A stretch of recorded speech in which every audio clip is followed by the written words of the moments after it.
हिंद दोस्तों, मैं रमाकांत जायसवाल स्वागत करता हूं आप सबका study with Rama YouTube channel पर।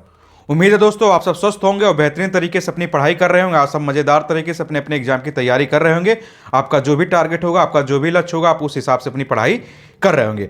आप सब जानते हो दोस्तों, हम सब क्या पढ़ रहे हैं? इंडियन पॉलिटी पढ़ रहे हैं, यानी भारतीय राज्य व्यवस्था को पढ़ रहे हैं।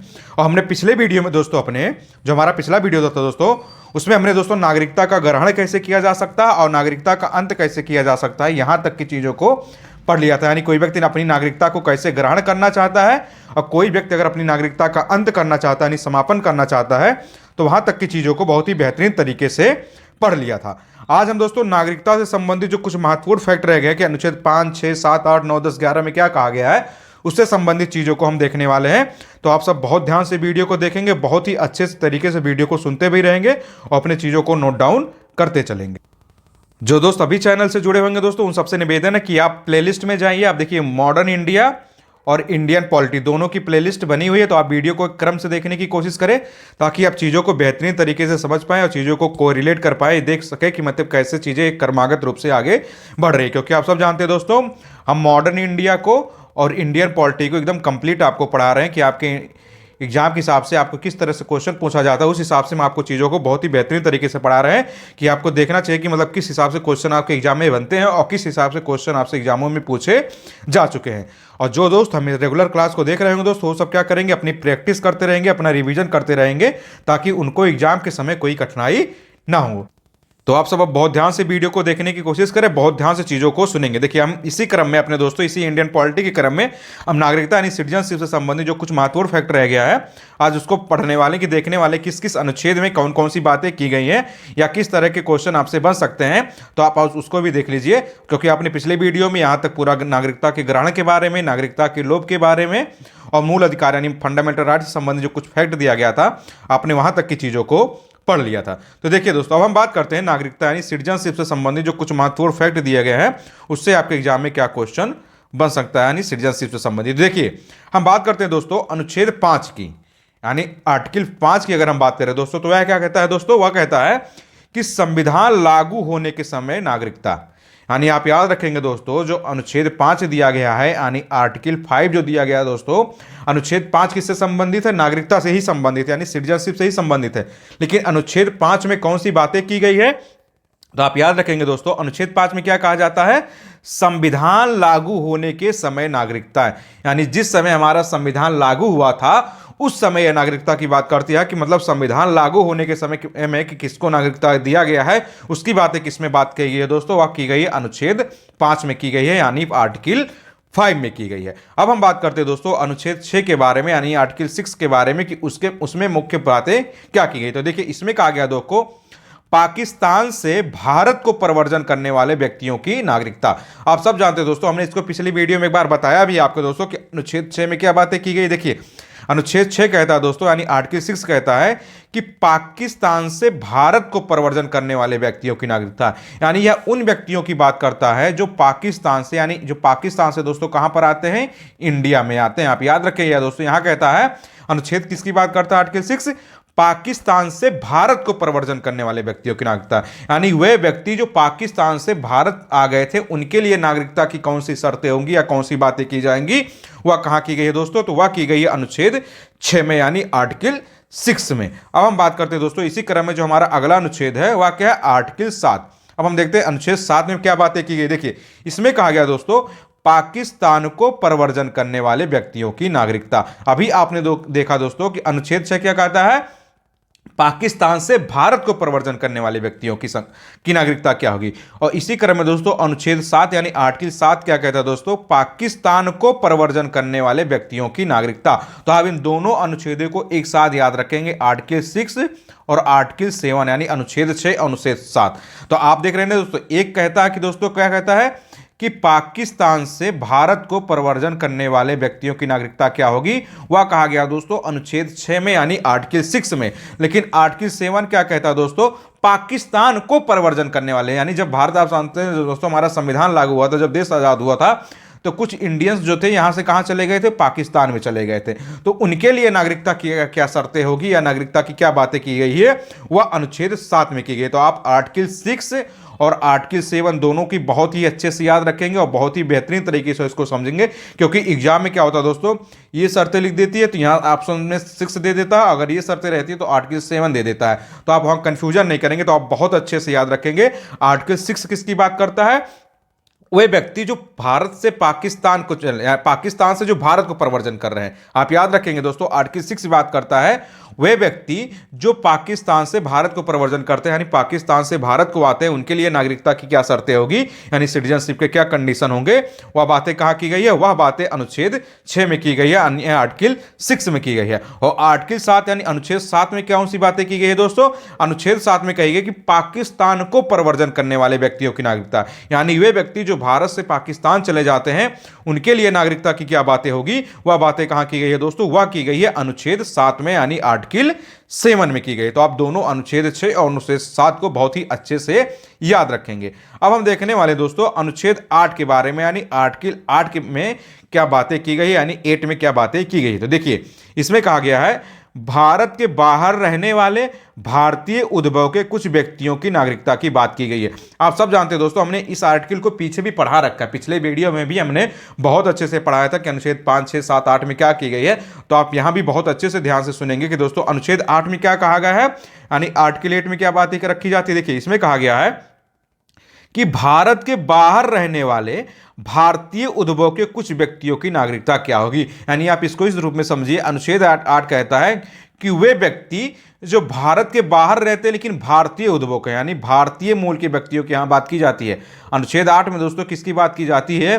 भारतीय मूल के वे व्यक्ति जो भारत के बाहर रहते हैं, यानी आप इसको ऐसे समझिए दोस्तों, अनुच्छेद 8 में यह किसके बात लिए कहा गया है कि भारतीय मूल के, यानी इंडियन ओरिजिन के वे व्यक्ति जो भारत के बाहर रहते हैं, उनमें से कुछ व्यक्तियों की नागरिकता क्या होगी, यानी उनके लिए सिटीजनशिप की क्या कंडीशन होगी, क्या शर्तें होगी। तो यह बातें किसमें की गई है? यह बातें की गई है अनुच्छेद 8 में, यानी आर्टिकल 8 में। यानी आर्टिकल 8 में किसकी बात की जाती है? वे व्यक्ति जो भारतीय मूल के हैं और भारत के बाहर रहते हैं। तो आप इसको भी बहुत अच्छे से याद रखेंगे। अब हम देखते हैं दोस्तों जो अनुच्छेद 9 है, यानी आर्टिकल 9 है, उसमें क्या बातें की गई। तो देखिए इसमें कहा गया दोस्तों विदेशी राज्य की नागरिकता ग्रहण करने पर भारतीय नागरिकता स्वतः समाप्त हो जाएगा। यानी अनुच्छेद 9 जो है दोस्तों, आर्टिकल 9 है, वह क्या कहता है? अनुच्छेद 9 कहता है दोस्तों कि विदेशी राज्य की नागरिकता ग्रहण करने पर भारतीय नागरिकता जो है स्वतः समाप्त हो जाएगी। इसका मतलब यह दोस्तों कि आप सब जानते हैं दोस्तों, इंडिया में सिंगल सिटीजनशिप की बातें की गई है, यानी एकल नागरिकता की बातें की जाती है। जबकि अमेरिका में आपने दोस्तों पढ़ा था कि अमेरिका में दोहरी नागरिकता होती है, यानी डुअल सिटीजनशिप की बातें की जाती है। लेकिन आप भारत में देखेंगे दोस्तों, तो भारत में सिंगल सिटीजनशिप की बातें की जाती है, यानी एकल नागरिकता की बातें की जाती है। तो अनुच्छेद क्या कहता है? अनुच्छेद 9 आर्टिकल 9 क्या कहता है दोस्तों कि मान लीजिए कोई व्यक्ति है, मान लीजिए व्यक्ति ए है। अब व्यक्ति ए जो है भारतीय नागरिक है, मान लीजिए यह व्यक्ति कौन है? भारतीय नागरिक है। अब मान लीजिए इस व्यक्ति ने क्या किया दोस्तों, इस व्यक्ति ने अपने भारतीय नागरिकता मान लीजिए इसने नहीं त्यागा, लेकिन इसने क्या किया, मान लीजिए इसने अमेरिका की नागरिकता ले ली। कोई व्यक्ति ये है जो पहले से भारतीय नागरिक है, लेकिन इसने क्या किया दोस्तों, अमेरिका की नागरिकता ग्रहण कर ली। तो इस हिसाब से क्या हो गया दोस्तों कि अब यह विदेशी देश का भी नागरिक हो गया। तो हमारे यहाँ क्या प्रावधान किया गया है कि अनुच्छेद 9 में कि अगर कोई व्यक्ति स्वतः ही, यानी अपनी इच्छा से किसी विदेशी राज्य की नागरिकता ग्रहण कर लेता है, यानी किसी दूसरे देश का नागरिक बन जाता है, तो उसकी भारतीय नागरिकता स्वतः समाप्त हो जाएगी। देखिए यहां दोस्तों, स्वतः समाप्त हो जाएगी मतलब अपने आप ही समाप्त हो जाएगी। हमने पिछले वीडियो में दोस्तों अक्षय कुमार का उदाहरण भी दिया था कि कहा जाता है, जो कि एक फिल्म अभिनेता है, उनके बारे में यह कहा जाता है कि वह क्या दोस्तों, अक्षय कुमार के बारे में हमने देखा कि उनके बारे में यह कहा जाता है कि दोस्तों कि उन्होंने कनाडा का भी सिटीजनशिप ले रखा है। अब ये बातें कितनी सच है कितनी झूठ है ये तो हमें नहीं पता, लेकिन अगर उन्होंने दोस्तों अनुच्छेद 9 के हिसाब से अगर देखेंगे, आर्टिकल 9 के हिसाब से अगर हम देखें दोस्तों, वैसे तो अक्षय कुमार क्या थे, भारतीय नागरिक थे, यानी इंडियन सिटीजनशिप थे, लेकिन अगर उन्होंने कनाडा की नागरिकता ले रखी है तो अनुच्छेद 9 के हिसाब से क्या होगा दोस्तों, उनकी भारतीय नागरिकता स्वतः समाप्त मानी जाएगी। अब यह बातें कितनी सच है कितनी झूठ है कि अक्षय कुमार ने नागरिकता ग्रहण की है कि नहीं की है, ये आपके लिए जरूरी नहीं, बस ये आपको समझाने के लिए यहां बताया जा रहा है कि आप इस तरह से चीजों को कोरिलेट कर पाएं। तो देखिए अनुच्छेद 9 क्या कहता है दोस्तों कि अगर कोई व्यक्ति विदेशी राज्य की नागरिकता ग्रहण कर लेता है तो उनकी भारतीय नागरिकता स्वतः समाप्त हो जाएगी। यहाँ अक्षय कुमार का जो उदाहरण दिया जा रहा है दोस्तों, वो सिर्फ समझने के लिए दिया जा रहा है, बाकी क्या चल रहा है वो हमसे यहाँ मतलब नहीं है। आपको इससे मतलब है कि आपको किस तरह से अनुच्छेदों को याद रखना है या किस तरह से चीजों को कोरिलेट करना है। तो आप आर्टिकल 9 को इस तरह से दोस्तों याद कर लेंगे। अब हम बात करते हैं दोस्तों अनुच्छेद 11 की यानी आर्टिकल 11 की। तो देखिए अनुच्छेद 11 में क्या कहा गया दोस्तों, इसमें कहा जाता है कि संसद को नागरिकता के संबंध में विधि बनाने की शक्ति है। यानी आर्टिकल अगर 11 के बारे में पूछा जाए, आर्टिकल 11 क्या कहता है दोस्तों, यह कहता है कि संसद को नागरिकता के संबंध में विधि बनाने की शक्ति है। यानी अगर आज से क्वेश्चन एग्जाम में आ जाता है कि अगर नागरिकता से संबंधित कानून बनाना हो, विधि बनाना हो या लॉ मेकिंग करना हो, तो यह अधिकार किसको है दोस्तों, तो यह अधिकार दोस्तों संसद को है, यानी भारतीय पार्लियामेंट को है, ना कि राज्य विधानमंडल को। आप अच्छे से याद रखेंगे दोस्तों कि अनुच्छेद 11 जो है आर्टिकल 11 क्या कहता है, यह कहता है कि संसद को ही नागरिकता के संबंध में विधि यानी लॉ बनाने की शक्ति है।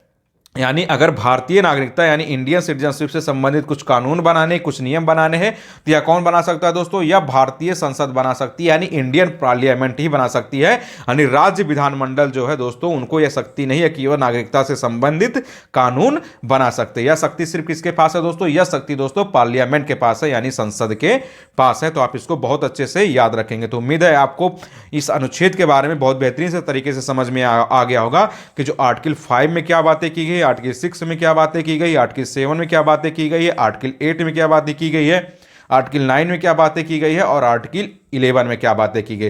क्योंकि ये सबके सब जो अनुच्छेद दिए गए दोस्तों ये बहुत ही इंपॉर्टेंट है और आपसे एग्जाम में सीधे सीधे क्वेश्चन इससे बन जाते हैं। तो आप बहुत बेहतरीन तरीके से इसको याद रखेंगे और चीज़ों को रिवाइज करते रहेंगे। अब जानते हैं दोस्तों कि हमारा जो ये लेक्चर है यह सभी एग्जाम के लिए इंपॉर्टेंट है, फॉर ऑल एग्जाम। आप किसी भी कॉम्पिटेटिव एग्जाम की तैयारी कर रहे हो, हर एक एग्जाम के लिए दोस्तों यह इंडियन पॉलिटी का जो लेक्चर है वो इंपॉर्टेंट, चाहे आप रेलवे की कर रहे हो, बैंकिंग की कर रहे हो, एसएससी की कर रहे हो या वनडे के किसी भी एग्जाम की प्रिपरेशन कर रहे हो, या आप टीचिंग से रिलेटेड किसी भी एग्जाम की तैयारी कर रहे हो लाइक टेट, सीटेट या टीजीटी, पीजीटी, जिसकी भी एग्जाम की तैयारी कर रहे हो दोस्तों, या यूपी पीसीएस, आरओ समीक्षा अधिकारी या सहायक समीक्षा अधिकारी, हर एक एग्जाम के लिए दोस्तों यह बहुत ही इंपॉर्टेंट है। क्योंकि आप सब जानते हैं दोस्तों कि इंडियन पॉलिटी यानी भारतीय राज्य व्यवस्था से संबंधित क्वेश्चन हमेशा हर एक एग्जाम में पूछे जाते हैं। और जो फंडामेंटल राइट्स हुआ, फंडामेंटल ड्यूटी हुआ, डीपीएसपी हुआ और ये नागरिकता से संबंधित जो क्वेश्चन होते हैं दोस्तों ये हर एक एग्जाम में आते रहते हैं और रिपीट होते रहते हैं। तो आप चीज़ों को इस तरह से बहुत अच्छे से याद रखेंगे और चीज़ों को बेहतरीन तरीके से देखते रहेंगे और चीज़ों को रिवाइज भी करते रहेंगे। अब हम दोस्तों मूल अधिकार यानी फंडामेंटल राइट से संबंधित कुछ महत्वपूर्ण जो फैक्ट दिया गया उसको भी देख लेते हैं कि किस तरह से एग्जाम में क्वेश्चन पूछे जाते हैं। क्योंकि आपने अभी अनुच्छेद 5, 6, 7, 8, 9, 11 के बारे में अच्छे से देख लिया। अब हम देखते हैं दोस्तों मूल अधिकार यानी जो फंडामेंटल राइट्स हैं उनसे क्या क्या क्वेश्चन एग्जाम में पूछे जाते हैं। तो आप इसको भी देख लीजिए दोस्तों। आप सब जानते हैं दोस्तों मूल अधिकारों को क्या बोला जाता है, फंडामेंटल राइट्स। तो आपसे फंडामेंटल राइट्स यानी मूल अधिकार के बारे में एग्जाम में किस तरह से क्वेश्चन आते हैं, कौन कौन से चीजें इसमें इंपॉर्टेंट होती है, तो आप उसको भी देख लीजिए। तो देखते हैं दोस्तों, देखिए हम बात करते हैं अगर तो मूल अधिकार की, तो सबसे पहले आप यही याद रखिएगा कि मूल अधिकार को कहां से लिया गया है, यानी कहां के संविधान से अपनाया गया है। तो इसको लिया गया है दोस्तों यूएसए के संविधान से। तो आप अच्छे से याद रखेंगे दोस्तों। अगर आपसे पूछा जाए कि मूल अधिकार यानी फंडामेंटल राइट्स को कहां से लिया गया है, तो मूल अधिकार को दोस्तों यूएसए के संविधान से लिया गया। यूएसए का मतलब होता है दोस्तों यूनाइटेड स्टेट्स ऑफ अमेरिका, यानी संयुक्त राज्य अमेरिका के संविधान से लिया गया है। तो सबसे पहले आपके लिए यही जरूरी है कि अगर आपसे एग्जाम में क्वेश्चन है, बहुत पूछा गया है कि जो मूल अधिकार यानी जो फंडामेंटल राइट्स हैं, मूल अधिकारों को कहां से लिया गया है, तो आप याद रखेंगे दोस्तों मूल अधिकारों को कहां से लिया गया है, यूएसए के संविधान से लिया गया है, यानी संयुक्त राज्य अमेरिका के संविधान से लिया गया है। अब इसका देखते हैं दोस्तों संविधान में इसका उल्लेख कहां है, तो इसका उल्लेख दोस्तों भाग 3 में अनुच्छेद 12 से लेकर अनुच्छेद 35 तक में चीजें दी गई है। तो अगर आपसे पूछा जाए दोस्तों मूल अधिकार यानी फंडामेंटल राइट्स के बारे में कि इसका संविधान में उल्लेख कहां है, तो इसका उल्लेख दोस्तों भाग 3 में यानी पार्ट 3 में है। और कहां से कहां तक लेकर यह है दोस्तों, अनुच्छेद 12 से लेकर अनुच्छेद 35 तक की चीजों को दिया गया है। तो आपने अभी देखा दोस्तों मूल अधिकारों को कहां से अपनाया गया, तो सबसे पहले आपने याद रखा कि मूल अधिकार को अमेरिका यानी यूएसए के संविधान से अपनाया गया है। अब क्वेश्चन इसमें एक और बन जाता है कि फंडामेंटल राइट्स को संविधान के किस भाग में रखा गया, तो आप याद रखेंगे दोस्तों इसको भाग 3 यानी पार्ट 3 में रखा गया है मूल अधिकारों को। और इसके लिए कहां से कहां तक अनुच्छेद दिया गया तो दोस्तों, तो अनुच्छेद यानी आर्टिकल कहां से कहां तक दिया गया है, अनुच्छेद 12 से लेकर 35 तक, यानी आर्टिकल 12 से लेकर 35 तक की चीजें किससे संबंधित है, वह मूल अधिकारों से संबंधित है, यानी फंडामेंटल राइट से संबंधित है। आप दोनों को बहुत अच्छे से याद रखेंगे कि भाग 3 में है, 12 से 35 है और यूएसए के संविधान से लिया गया है। तो आप मूल अधिकार के बारे में इन बेसिक बातों को बहुत अच्छे से याद रखेंगे। उम्मीद है आप सबको ये चीज़ें पता भी होंगी, अगर नहीं भी पता होगी तो आप इस तरह से चीज़ों को याद रखेंगे कि क्या क्या चीज़ें दी गई है। अब आप सब जानते हैं दोस्तों, कुल 6 तरह के मूल अधिकार दिए गए हैं। उन 6 तरह के मूल अधिकारों के बारे में हम देखने वाले हैं कि संविधान में अगर आपसे पूछा जाए कि मूल अधिकारों की संख्या कितनी है, तो आप याद रखेंगे दोस्तों, संविधान में मूल अधिकारों की संख्या कितनी है? 6 है। यानी कुल 6 तरह के मूल अधिकार दिए गए हैं, तो आप इसको याद। वैसे मूलतः संविधान में दोस्तों 7 तरह के मूल अधिकार थे, लेकिन एक तरह के मूल अधिकारों का निरसन कर दिया गया था। अगर आपसे वर्तमान में पूछा जाए कि संविधान में मूल अधिकारों की संख्या कितनी है, यानी फंडामेंटल राइट्स की संख्या कितनी है, तो आप याद रखेंगे दोस्तों, वर्तमान में मूल अधिकारों की संख्या कितनी है? वह 6 है। और आपसे सीधे सीधे इससे एग्जाम में क्वेश्चन पूछ लिया जाता है, तो आप इसको बहुत अच्छे से याद रखिए। तो देखते हैं, हम पहले सबसे पहले देखते हैं दोस्तों, हम बात करते हैं समता की अधिकार की, यानी राइट टू इक्वालिटी की। आपको पिछले वीडियो में दोस्तों ये सब सारी चीजें बता दी चुकी हैं कि मतलब कौन कौन से मूल अधिकार कहां कहां दिए गए हैं, लेकिन आप यहां फिर भी एक बार देख लीजिए कि अगर आपसे पूछा जाए समता का अधिकार कहां से कहां तक है दोस्तों, तो अनुच्छेद 14 से लेकर अनुच्छेद 18 तक की चीजें किससे दी गई है? समता के अधिकार। समता का अधिकार दोस्तों मूल अधिकारों के क्रम में पहला है। आप सब जानते हैं कि दोस्तों कुल 6 तरह के मूल अधिकार दिए गए हैं। इसी क्रम में दोस्तों जो समता का अधिकार है, यानी राइट टू इक्वलिटी जो है, वह पहला अधिकार है। इससे संबंधित कहां से कहां तक अनुच्छेद है?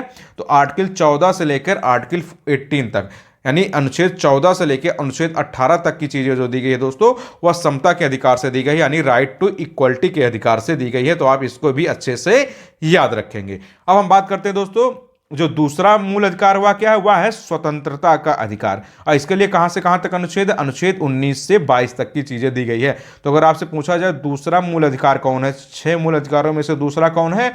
वह है स्वतंत्रता का अधिकार, यानी राइट टू फ्रीडम का अधिकार। यह कहां से कहां तक दिया गया दोस्तों? यह दिया गया है अनुच्छेद 19 से लेकर अनुच्छेद 22 तक, यानी आर्टिकल 19 से लेकर दोस्तों आर्टिकल 22 तक की चीजें कहां से कहां तक दी गई है? वह स्वतंत्रता के अधिकार की बात करता है, यानी राइट टू फ्रीडम की बात करता है। तो आप इसको भी अच्छे से याद रखेंगे। अब हम बात करते हैं दोस्तों, जो तीसरा मूल अधिकार है वह क्या हुआ है? शोषण के विरुद्ध अधिकार। यह कहां से कहां तक दिया गया? तो अनुच्छेद 23 और 24 में बातें की गई है। तो यानी अगर 6 मूल अधिकारों में आपसे पूछा जाए कि तीसरा मूल अधिकार क्या है, तो वह है शोषण के विरुद्ध अधिकार, यानी राइट अगेंस्ट एक्सप्लॉयटेशन, यानी राइट अगेंस्ट एक्सप्लॉयटेशन। यहां दोस्तों बात की जा रही है शोषण के विरुद्ध अधिकार। यह कहां से कहां तक दिया गया दोस्तों? यह अनुच्छेद 23 और अनुच्छेद 24 में दिया गया है, यानी आर्टिकल 23 और आर्टिकल 24 में दिया गया है। अब हम बात करते हैं दोस्तों, जो पांचवा मूल अधिकार, और पांचवा मूल अधिकार क्या है? वह है धार्मिक स्वतंत्रता का अधिकार। और धार्मिक स्वतंत्रता का अधिकार किस अनुच्छेद में दिया गया है दोस्तों? तो अनुच्छेद 25 और अनुच्छेद 28 में दिया गया है। यानी अगर आपसे पूछा जाए कि मूल अधिकारों के क्रम में पांचवा मूल अधिकार क्या है, तो पांचवा मूल अधिकार दोस्तों है वह है धार्मिक स्वतंत्रता का अधिकार, यानी राइट टू फ्रीडम।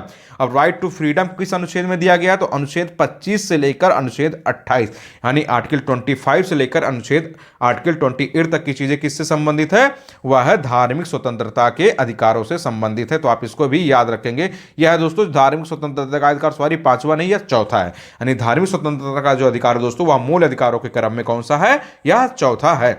अब हम बात करते हैं दोस्तों, पांचवा मूल अधिकार क्या हुआ? क्या है? वह है संस्कृति और शिक्षा संबंधी अधिकार। यह कहां से कहां तक दिया गया दोस्तों? यह दिया गया है अनुच्छेद 29 से लेकर अनुच्छेद 30 तक। तो अगर आपसे पूछा जाए मूल अधिकारों के क्रम में पांचवा मूल अधिकार क्या है, तो पांचवा मूल अधिकार क्या है दोस्तों? संस्कृति और शिक्षा संबंधी अधिकार। यानी दोस्तों यह क्या संबंधित है दोस्तों? संस्कृति और शिक्षा, यानी कल्चर एंड एजुकेशन से संबंधित जो अधिकार है दोस्तों, वह कहां से दिया गया है? वह अनुच्छेद 29 और अनुच्छेद 30 में दिया गया है दोस्तों, यानी आर्टिकल 29 और आर्टिकल 30 में दिया गया है। अब हम बात करते हैं दोस्तों, जो हमारा अगला मूल अधिकार यानी छठवां मूल अधिकार है, वह क्या है? वह है संवैधानिक उपचारों का अधिकार। और संवैधानिक उपचारों के अधिकार के लिए कौन सा अनुच्छेद है? उसके लिए अनुच्छेद दोस्तों है 32। तो आप इसको याद रखेंगे कि अगर आपसे पूछा जाए कि छठवां मूल अधिकार क्या है, तो छठवां मूल अधिकार दोस्तों इस क्रम में क्या है? वह है संवैधानिक उपचारों का अधिकार। और संवैधानिक अधिकारों का उपचार दोस्तों कहां से कहां तक दिया गया है? वह दिया गया आर्टिकल 32 में, यानी आर्टिकल 32 में, यानी इसको बोला जाता है दोस्तों कॉन्स्टिट्यूशनल रेमेडीज। तो आप सारे के सारे इन मूल अधिकारों के बारे में बहुत अच्छे से याद रखेंगे। आपके पिछले वीडियो में दोस्तों इन सारे मूल अधिकारों के बारे में बताया भी जा चुका है, फिर भी यहाँ आपको एक बार फिर से रिवाइज किया जा रहा है, क्योंकि जो मूल अधिकार है यानी जो फंडामेंटल राइट से संबंधित जो चैप्टर है, यह आपके एग्जाम से बहुत ही इंपॉर्टेंट है, क्योंकि इस तरह के क्वेश्चन जो दोस्तों हैं एग्जाम में आपसे सीधे सीधे पूछ लिए जाते हैं और क्वेश्चन रिपीट होते रहते हैं। तो आप दोस्तों पहले अच्छे से से याद रखेंगे कि कुल 6 तरह के मूल अधिकार हैं। आप अच्छे से याद रखेंगे दोस्तों कुल कितने तरह के मूल अधिकार हैं। मैं इसको इरेज कर दे रहा हूं ताकि आपको देखने में आसानी हो। तो देखिए आप याद रखेंगे दोस्तों, अभी आपको बताया गया है कुल 6 तरह के मूल अधिकार हैं, तो इन 6 तरह के मूल अधिकारों को आप अच्छे से याद रखेंगे। तो आप इसको कैसे याद रखेंगे, देखिए 6 तरह के मूल अधिकारों में क्या है, अनुच्छेद 14 से लेकर 18 पहले आप इसको याद रखेंगे, अनुच्छेद 19 से लेकर 22 आप इसको भी याद रखेंगे, और अनुच्छेद दोस्तों 23 और 24 आप इसको भी याद रखेंगे।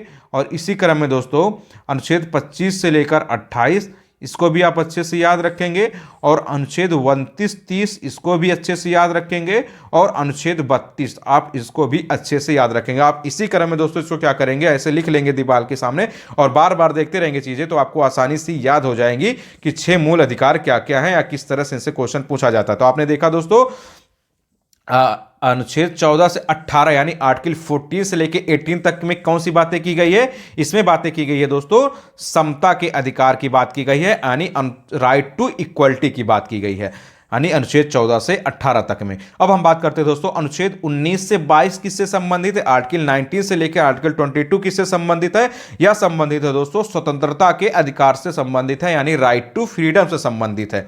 इसी क्रम में दोस्तों जो तीसरा मूल अधिकार है वह क्या है, अनुच्छेद 23 और 24 में दिया गया है। तो तीसरा मूल अधिकार में दोस्तों किससे संबंधित है, वह संबंधित है शोषण के विरुद्ध अधिकार, यानी राइट अगेंस्ट एक्सप्लॉयटेशन, यानी शोषण के विरुद्ध अधिकार, राइट अगेंस्ट एक्सप्लॉयटेशन कहां से कहां तक दिया गया दोस्तों, अनुच्छेद 23 से लेकर अनुच्छेद 24 तक का दिया गया है। अब इसी क्रम में हम देखते हैं दोस्तों चौथा जो मूल अधिकार हुआ कहां से कहां तक, अनुच्छेद 25 से लेकर अनुच्छेद 28 यानी आर्टिकल 25 से लेकर दोस्तों आर्टिकल 28 तक दिया गया। इसमें क्या बातें की गई है दोस्तों, इसमें धार्मिक स्वतंत्रता की बातें की गई है, राइट टू फ्रीडम की बातें की गई है, यानी धार्मिक स्वतंत्रता की बातें कहां से कहां तक की गई है, 25 से लेकर अनुच्छेद 28 तक। अब अनुच्छेद 29 और अनुच्छेद 30 आप देख रहे हैं, इसमें सिर्फ 2 ही अनुच्छेद, आर्टिकल 29 और आर्टिकल 30। यह किससे संबंधित है दोस्तों, यह संबंधित संस्कृति और शिक्षा संबंधी अधिकार, यानी कल्चर और एजुकेशन से संबंधित जो राइट्स हैं वह किससे संबंधित है, अनुच्छेद 29 और अनुच्छेद 30 में दिया गया है।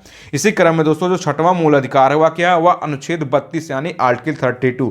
अनुच्छेद 32 किसकी बात करता है दोस्तों, संवैधानिक उपचारों के अधिकार की बात करता है, यानी कॉन्स्टिट्यूशनल रेमेडीज की बातें करता है। तो आप इन 6 के 6 मूल अधिकारों को दोस्तों इस तरह से याद रखेंगे, क्योंकि मूल अधिकार बहुत ही इंपॉर्टेंट टॉपिक्स है। तो उम्मीद है आपको सारे के सारे मूल अधिकार आज बेहतरीन तरीके से समझ में आ गए होंगे। अगर आपने वीडियो को बहुत ध्यान से सुना होगा, चीज़ों को नोट डाउन किया होगा, तो आपसे एग्जाम में कभी भी गलती इससे नहीं होगी, आप इसको बहुत ही आसानी से क्वेश्चन अपने एग्जाम में कर पाएंगे। तो दोस्तों आज आपको जो नागरिकता से संबंधित जो अनुच्छेद पढ़ाया गया है, अनुच्छेद 5 से लेकर 11 तक, इसको भी आप बहुत अच्छे से याद रखेंगे। और इन मूल अधिकार यानी फंडामेंटल राइट से संबंधित जो कुछ भी पढ़ाया गया, यानी कुल 6 तरह के मूल अधिकार है, आप इसको भी बहुत ही अच्छे से याद रखेंगे। अब दोस्तों हमारा जो अगला वीडियो आएगा उसमें हम दोस्तों अनुच्छेद 21 आर्टिकल 21 को बहुत ही विस्तार से पढ़ने वाले हैं, क्योंकि आप जानते हैं दोस्तों अनुच्छेद 21 में बहुत सारी बातें शामिल की गई है, तो वो अभी पढ़ना पॉसिबल नहीं है क्योंकि वीडियो बहुत लेंदी हो जाएगा। तो अनुच्छेद 21 के बारे में दोस्तों हम अपने अगले वीडियो में पढ़ने वाले हैं। तो दोस्तों चलते चलते आप सबसे एक छोटा सा निवेदन है कि आप हमारे YouTube channel study with Rama, आप सब जानते हैं दोस्तों हमारा जो YouTube चैनल है स्टडी विथ रामा, इसको दोस्तों आप सब्सक्राइब कर लेंगे और इसको अपने फ्रेंड में शेयर कर देंगे, आपके फ्रेंड सर्किल में, आपके रिलेटिव में, भाई बहन में, जो भी किसी भी कॉम्पिटेटिव एग्जाम की तैयारी करते होंगे, आप उन तक वीडियो को शेयर कर देंगे दोस्तों, ताकि उनकी भी तैयारी को क्या मिलते रहे, मजबूती मिलता रहे। और या दोस्तों हमारे भी मोटिवेशन के लिए होता है कि हम इतने लोगों के लिए कुछ अच्छा कर पा रहे हैं, उनके सिलेक्शन के लिए, उनके जो टारगेट्स है, उनके जो गोल्स है, जो कुछ वो प्राप्त करना चाहते हैं, उसमें कुछ मदद कर पा रहे हैं। तो आप सब दोस्तों वीडियो को शेयर कर देंगे और वीडियो को लाइक भी कर देंगे। बाकी आपको कुछ अगर डाउट रहते हैं, कुछ सुझाव रहते हैं, तो आप कमेंट बॉक्स में दे देंगे। तो आप सबका बहुत बहुत धन्यवाद वीडियो देखने के लिए दोस्तों। जय हिंद माय डियर फ्रेंड।